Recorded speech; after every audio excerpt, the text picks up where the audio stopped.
engage in devotional service and give up the envious mentality and start thinking of the welfare of themselves. Because that's the result of performing devotional service. One actually starts thinking of the welfare of other living beings.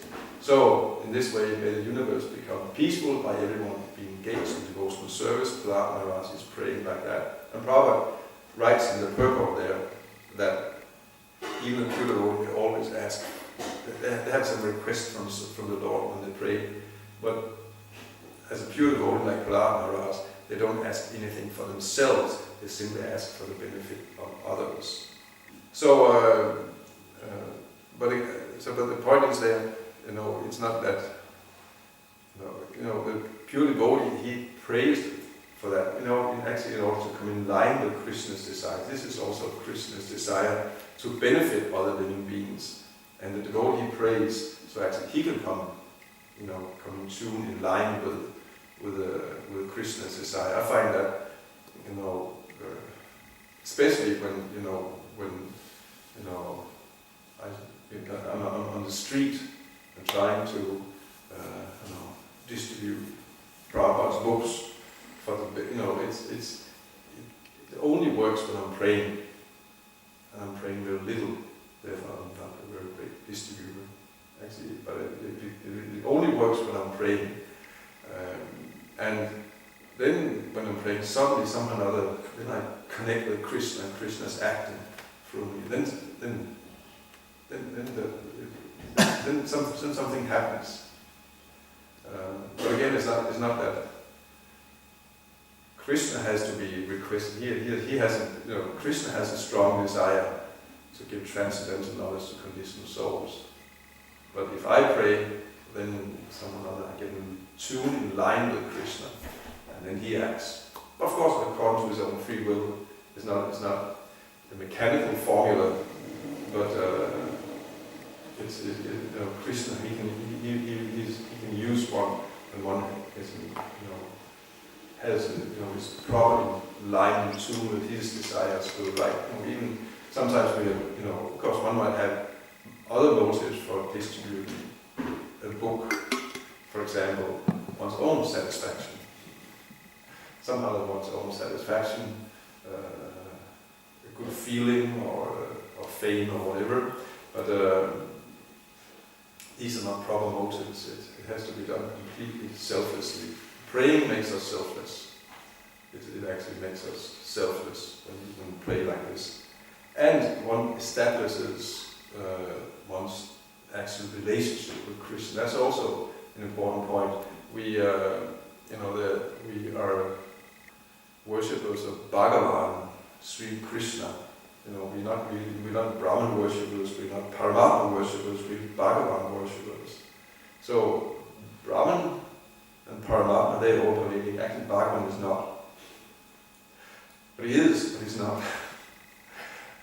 That's some of the mystery. Like Krishna says, Maya tam idam sarvam jagat yakti motina mastani sarvabhutani natyaham tisramastita. By me, in my unmanifested form, this entire universe is pervaded. All beings are in me, but I am not in them. It's a very deep verse. So actually everything is all pervaded by Krishna, but Krishna is not in everything. We worship the deity, we don't worship any stone or anything. Although that's what pantheists would say, God is everywhere, so we just worship anything. Everything is God. But yes, it's true. Brahman and Paramatma everywhere. Bhagavan is not. Bhagavan is, he's there. He's not there. And that's what it actually means to enter the personal relationship with the Supreme Personality of Godhead. It's a Bhagavan feature we're having a personal relationship with. And in that personal relationship, he is present and sometimes not present. There is meeting, there is separation, there is knowledge, also sometimes, which is again inconceivable, and as I understand, that does not relate to us, but even sometimes he's ignorant. There's sometimes things he chooses not to be aware of of things for the sake of a relationship and rasa. But as I understand, that's not. We're not on that level. Am I right? Pretty much. Pretty much. But if you want like a personal relationship with Krishna, then we cannot relate to him just like Paramatma and Bhagavan, and he's everywhere, and he already knows our desires, and we don't have to. No, we have is like when we offer him food, he's already everywhere. So why do we have to make a special plate and prepare it and put in front of the picture? Why not just we cooked it and then we just eat. We're already there. We actually we don't even have to offer. You already know what it tastes like. So, but that's not the process. That may be true, but that doesn't. We are offering. We have to offer it to Krishna. So we evoke our love for Krishna. It's not that. Ultimately, it's a lot to do with for our sake and us establishing a relationship. We are related to Krishna as a person in order to get a personal relationship, and Krishna will reciprocate accordingly. But if we just treat him like Paramatma and a pantheist, well, then that will be the relationship the level will be on, which will be a quite somewhat distant relationship and material relationship.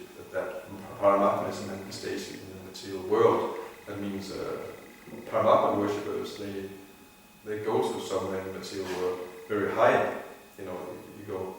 One goes practically to, I think, even to Brahma's planet, or the planet of the great Vishus, the higher planets, beyond Swargaloka, still is within the material world. Go beyond the material world, there one has to be a Bhagavan worship. Anyway, these are just some thoughts from reading this verse. It's a little, of course there's so many points in there. And there's also some quite there's some deep points. I don't have complete grasp on these points actually. Any comments or questions? We hear that we should only pray for pure devotional service. But often you have people coming asking, can you please pray for this and this family member that's very sick, lying in the hospital, dying? Yeah. So what should we do in that service? Yeah, we pray for everyone. We always pray for others that they may, but we pray that they get pure devotional service. You can even often, you ask, you even wish people well. We often wish people well. Have a good day. And in one sense, it's just a formality, but also you mean it. People are also mean, have a good day, like that. So devotees also can wish like that to us, have a nice day. And in your mind, you think, nice day, maybe become Krishna conscious. And if someone specific comes and requests, yes, definitely, we pray. But we pray for pure devotional service. Whatever you want. Devotees at one point will say, stop. It's not that we will not, pray for something material. Even if sometimes we consider, we consider it might even be advantageous. So we pray to Krishna, may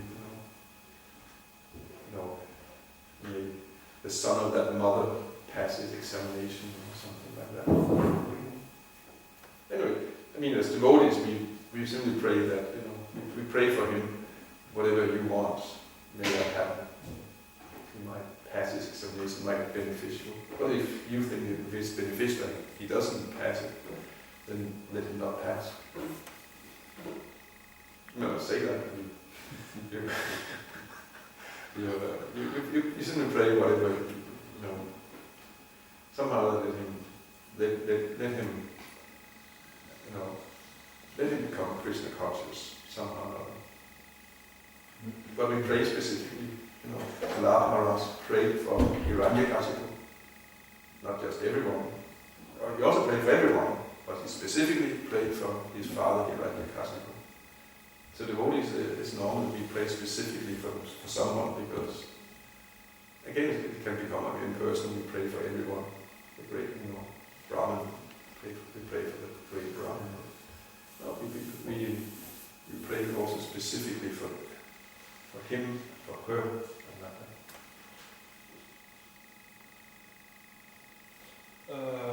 When we were in Lithuania last year, Sangashan, he was asked the same question as Tanya now asked.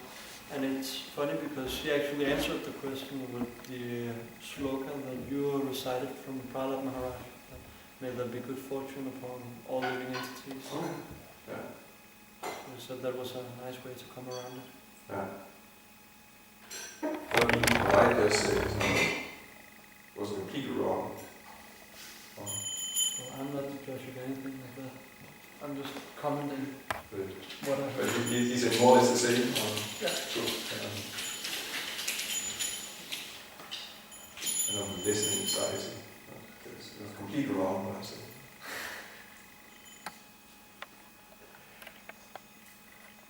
You have something? Yeah, I mean, it was a nice point that that you made that we don't pray. I mean, Krishna, he already knows our prayer. He already knows what's in our heart. So why pray? But we pray so that we become conscious. So we know what is in Krishna's heart. We know what is actually in Krishna's heart. No, it's a brilliant point. You probably liked it, and Kirko has made good points. Some days off, and of course he said, you know, he's not medically trained, so it's not on that level, but he has many deep insights actually. A good mood, like maybe it's also, it's like just the mood of Kirko is that, you fight for God, you choose God, not all this watered down compromise. Exactly. And that's we both, you're mundane.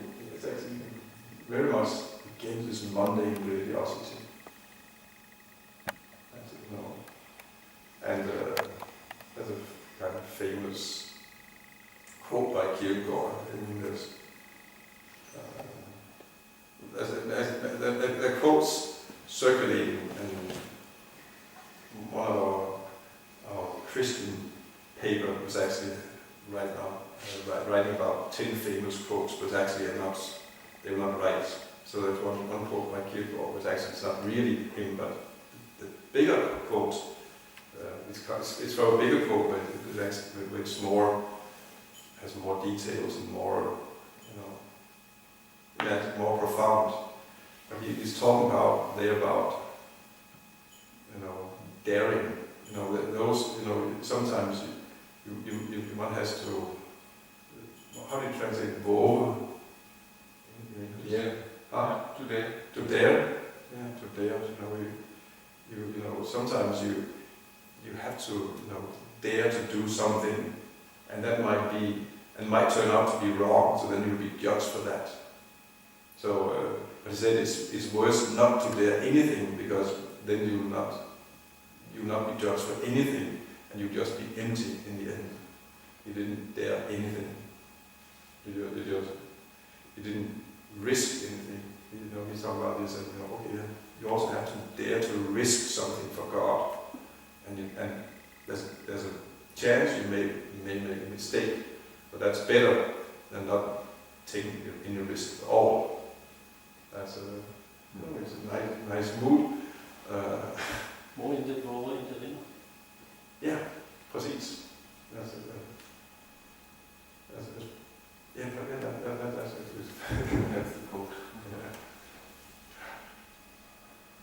quoted this verse that all beings are me but are not in them.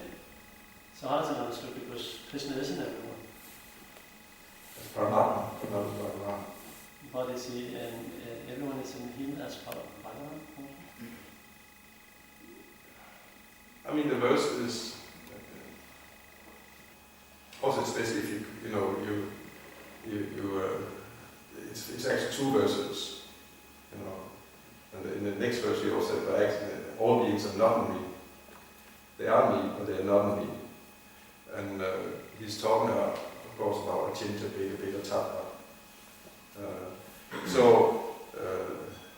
As I have been heard it explained, and that might be one way of understanding it. I mean, it is a deep verse. Different acharyas or different great devotees may have different realizations of it. But I heard it explained this. Yes, Paramatma is all the way, Bhagavan is not. We are all existing on the Paramatma, controlled by Paramatma. Bhagavan, he's not. He's only here on the altar, but he's not. In the rest of the temple room, he's not, of course, or the books and like that. He's not everywhere. And of course, in the heart of the pure devotee, then Paramatma becomes Bhagavan. But he's already, of course. But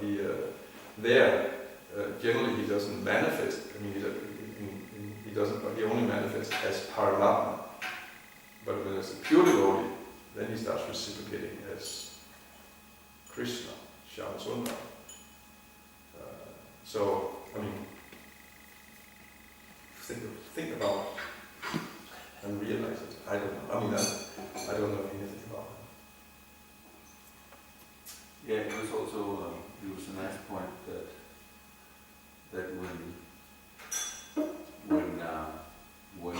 when the devotee actually becomes Bhagavan realized more, then even then Krishna, just like the devotees, he chooses to sometimes be there and sometimes not to be there.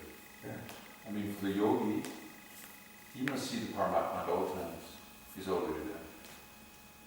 I mean, he's always there. Yeah, but Dhruva Maharaj was seeing him all the time. But then when he chose, he disappears. Isn't it? But that was when he... And then he appeared in front of him. Yeah. And then he disappeared again. And then disappeared again. and now the Muni, he was also trying meditating and having and seeing Krishna. But he disappeared, and then he could not by meditation see him again. Because and Krishna spoke to him, said they actually, I just appeared, how do you say, but for you I was just to make you more attracted to me, but I'm sorry to say that you will not see me anymore in this lifetime. This was just to make you more eager for me. I don't know. But it's a very nice point because it made me think that for us with a neophyte mentality that we become utterly frustrated when sometimes Krishna, he appears to be there and giving and working through us. And then when it appears to us that he's not there in the same way, of course he's still there, but he's teaching us something else. So, and that we can be that frustration, that we can disagree, you can say, or disapprove of that, or dislike it. But it's how we like to treat us, and it's interesting. I mean, yeah. But he's available also just now that for neophytes he appears on the altar. He's a deity, and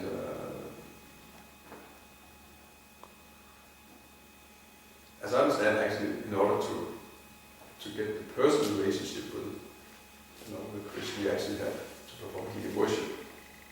Healing worship is, being here, taking darshan, also engaging in worship. It's which directly performing deity worship makes it's really a personal thing. It's a very Christian becomes very personal. It is personal, but it becomes such a personal thing. It's not just ritual and waving some incense and ringing a bell like that, but actually it is one experiences Krishna, one perform Healing worship. We should actually perform, although should go perform Healing worship sometimes for not only to relieve the pujari who's collapsing. That's also, we should have compassion on all living souls. Not to speak of the pujari, we should also have compassion on him and see that he's overworked and we should go and take some, relieve him, for example. So that's one reason why we should do Healing worship. But also we actually experiences personal exchanges by doing it. One is there, one is in one's constitutional position a simple servant. Pujari is, you're on the altar, is just a servant. One experiences, there's no, on the altar there's no position. Krishna has a position. There's no one else has any position. Everyone is a servant and is cleaning, mopping the floor. There's no breaking and nothing in one sense highly intellectual. It's simple service. Everything is simple. It really puts one in one's right position, and there one can actually will experience. Krishna's person, being there.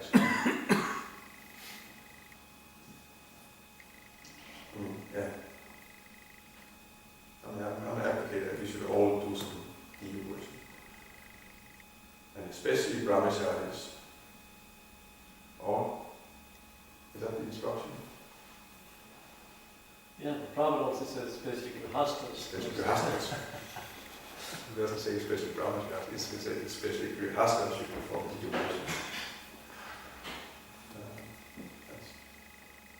Everyone should, but especially it's especially meant for grihastas. Sometimes they think that now I'm grihastas, now I'm not involved with temples, I'm not involved with Healing worship. No, Healing worship is especially meant for grihastas.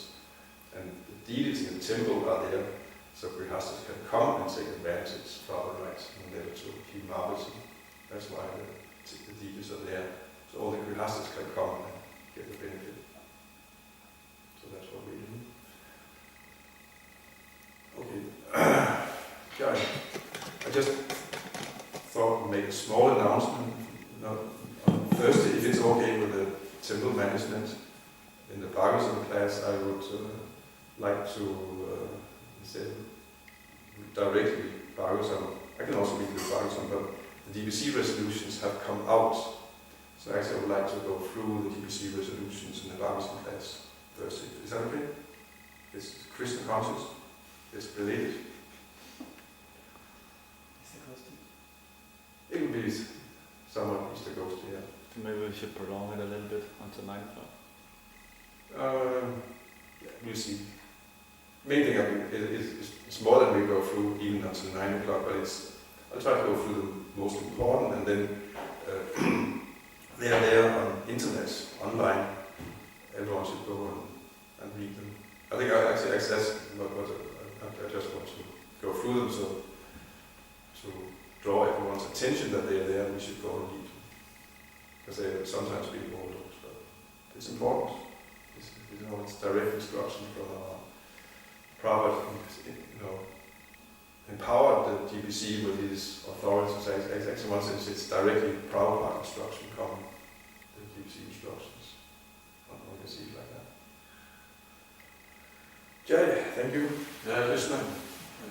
Så siger du bare,